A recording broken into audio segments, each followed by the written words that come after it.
Clients are coming to us looking to improve customer experience. Usually that means, how do we engage customers better? Why do they want to do that?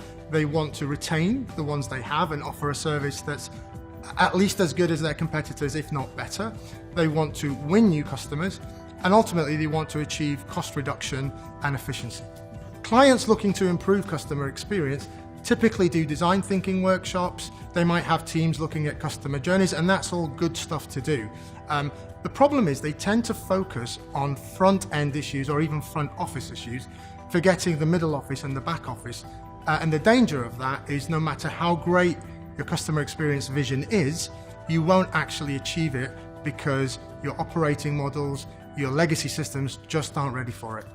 I think one of the ways Cognizant does this differently is by, right at the onset, when we're doing design thinking, when we're doing customer journey work, is to do that in a multidisciplinary team.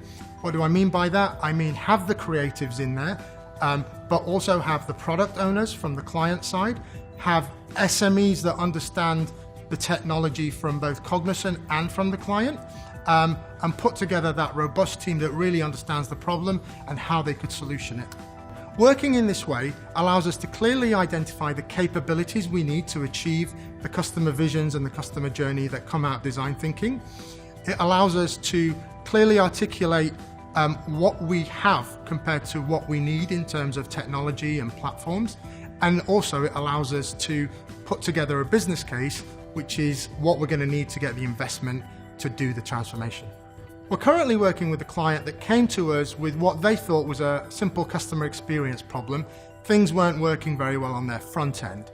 We conducted a holistic review, and while we agreed that there were problems with the front end, actually they couldn't really be tackled if you didn't address wider issues with the platform.